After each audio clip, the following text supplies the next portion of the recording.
Моя програма се емитува на YouTube од Мелбурн, Австралија. Во последниве неколку емисии често пати ги спомнуваме изразите use cogans во текстови што ги има напишано професор доктор Игор Јанев. Во некои од тие текстови беше објаснето што всушност значат тие зборови кои што се од латинско потекло.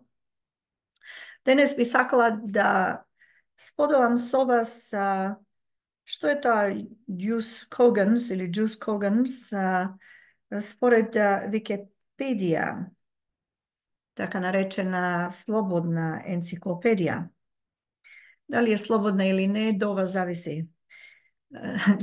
Како вие, мислам, дали сакате да ја прифатите или не, и се разбира дека можете самите да направите ваш ресерч во врска со тоа, оти не значи дека Википедија информациите се секогаш точни во неа. Jus Cogans, императивни норми и принципи. Jus Cogans или Jus Cogans, нормите се под дефиниција највисоки перемпторни, обичајни норми, правила и принципи, посилни од диспозитивното, тоест пишано право, jus dispositivum, вклучувајќи и нормите содржани во уставите на држави и меѓународните договори и конвенции. Овие норми и принципи не се подложени на дерогирањето. Тие се правото на државна и народна самоодбрана, правото на самоопределување и интегритет, правото на правна и суверена еднаквост и правото на државен и територијален суверенитет и интегритет, правото на политичка независност, правото на немешање во строга внатрешна надлежност, правото на недерогирање на елементите од правниот субјективитет, вели Википедија, правото на недискриминација на државите, правото на заштитата на основните човекови поединечни и колективни права и слични екзистенцијални права, геноцид, тортура и така натаму. Овде спаѓаат инхерентните, тоест вродените права, од кои држава и да сака не може да се откаже со пишан документ, односно закон, устав или меѓународен договор. Бидејќи мора да ги поседува како држава основните елементи на државност, односно права, поврзани со правната должност држава да ги поседува и да не ги дерогира. Вообичаено за Jus Cogans нормите и правилата во меѓународното право, кривично право, всушност, се сметаат забрана за водење на агресивната војна, злосторствата против човештвото, воените злосторства, геноцид, робство и тортура и слични екстремни прашања на правото или пошироко според меѓународното јавно право и фундаменталните норми на јавниот морал. Според дејството, сите Jus Cogans норми се применуваат erga omnes, што значи према сите. Тоа беше од Википедија, слободната енциклопедија, во врска со поимот Jus Cogans, за кое што професор доктор Игор Јанев пишува многу. И е многу битно да се знае овој поим за наш македонците посебно.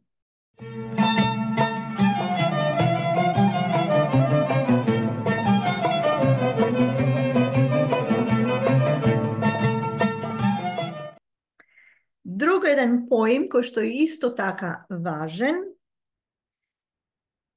според Википедија, се работи за државно име. Што е тој поим? Што значи тој поим? Еве како велат тие.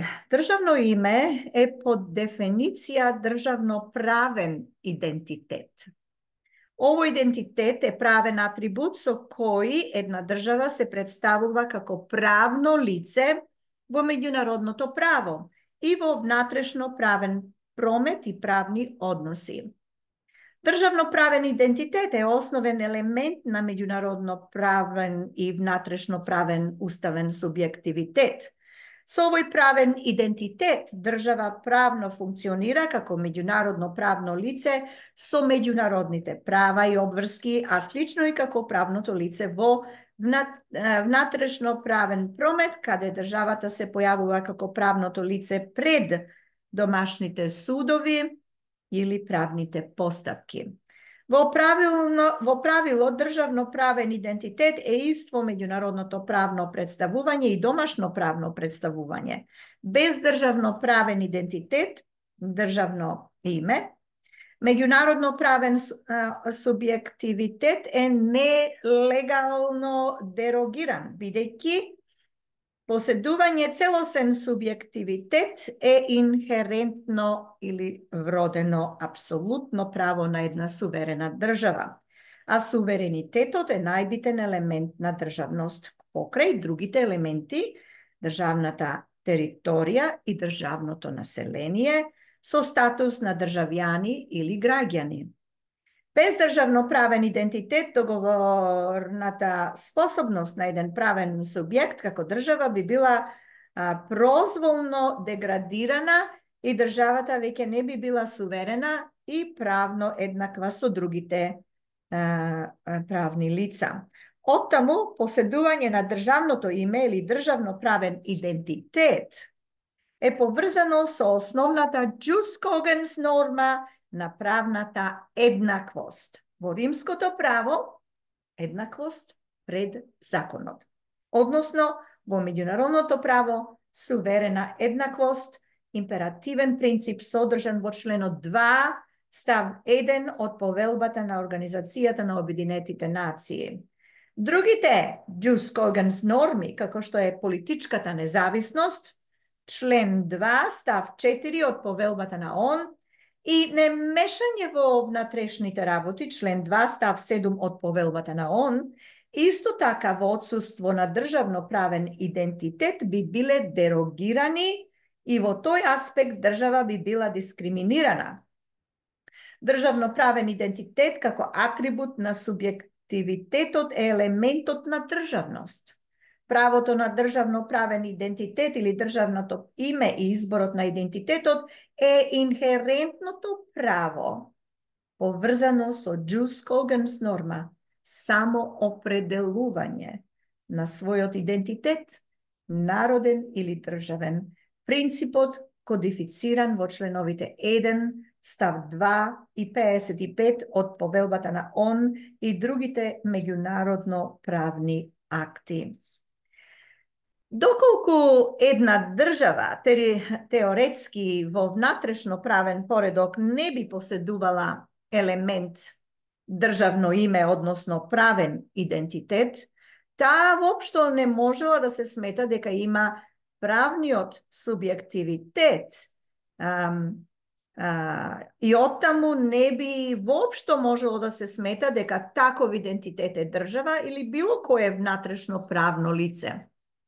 Оттаму изборот на државно-правниот идентитет е во строга внатрешна надлежност на секоја држава. За овој елемент на државност важи ставот 7 од членот 2 од повелбата на ООН и членот 8 од Конвенцијата за правата и обврските на државите од Монтевидео 1993 година. Ако една држава не признава државност или е елементот на државност на друга држава, по правило се работи за политичка конфронтација или притисоци од суштествен политички карактер. За државните имиња важат обичајно одредени општи и основни правни правила и принципи.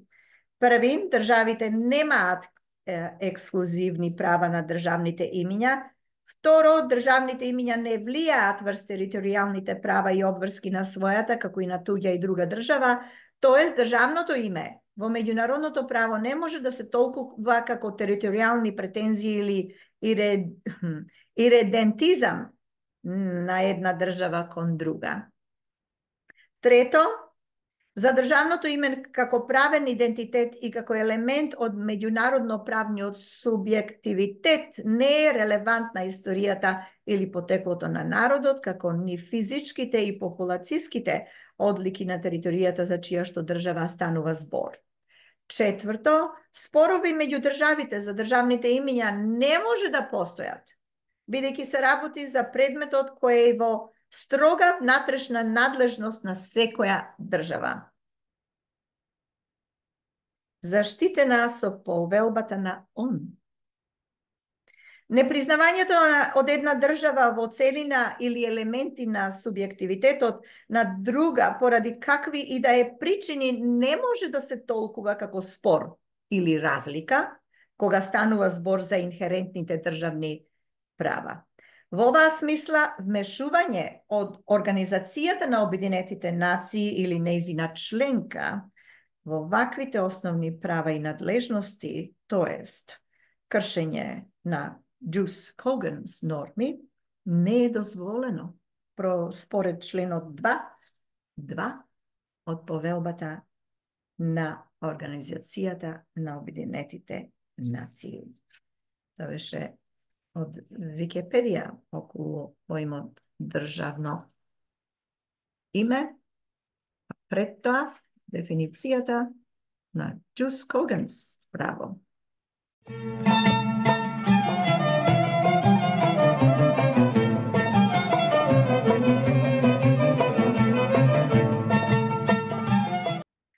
Во продолжение, една друга статија, благодарност на господинот професор доктор Игор Јанев за дозволата да го објавиме овој текст. Текстот излезе во печат на 5. јули 2021 година. И насловот е, професор доктор Игор Јанев, ние со договорот и со новото име РСМ веќе сме северномакедонци. Зборот северномакедонци е во наводници. Преспанскиот договор е правно невалиден, вели тој. Ставот на професорот Игор Јанев. 3 години по подпишувањето на Преспанскиот договор, оцената на дел од правните експерти е дека тоа е правно невалиден и необврзувачки за Македонија, што подразбира дека земјава нема обврска да го почитува.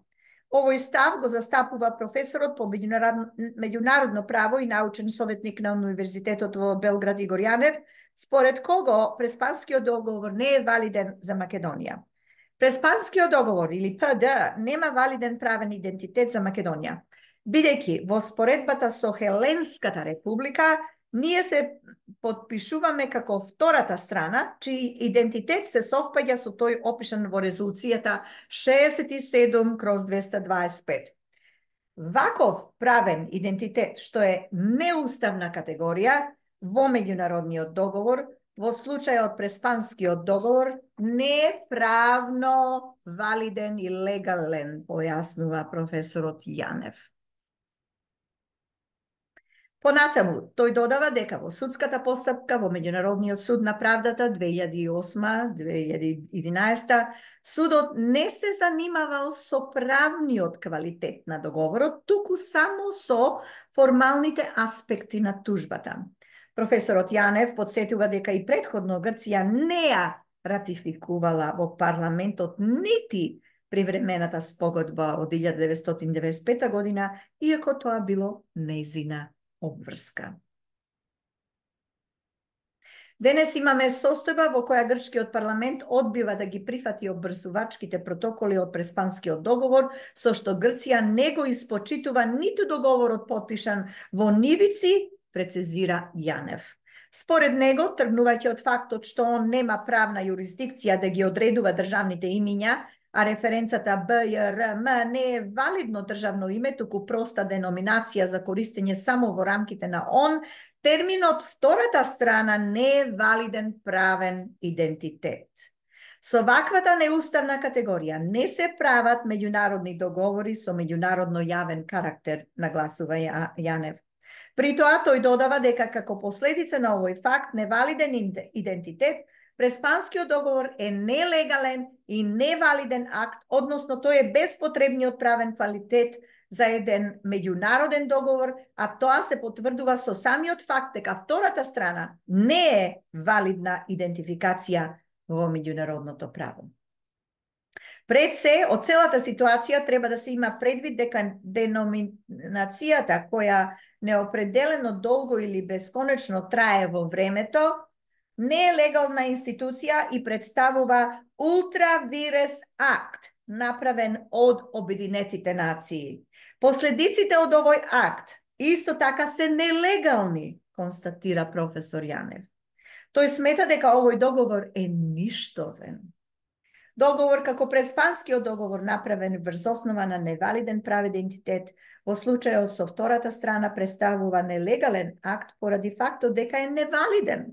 Оттаму истиот тој е ништовен, бидејќи договорот нема соодветен правен квалитет, при што едната страна очигледно го довела во заблуда дека истиот тој е легален акт. Понатаму договорот нема дозволив правен предмет за склучување, бидејќи во него се прави обид или се врши деноминација и идентитетска интерференција во државноправниот и националниот идентитет, дефиниран предходно со македонскиот устав. Спротивно на основните принципи и норми на меѓународното право, заклучува професор Игор Јанев.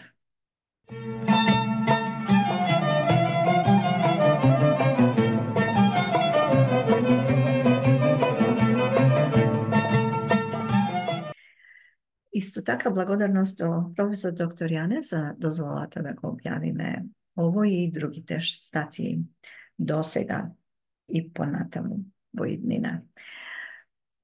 Се слушаме следниот пат. До слушање.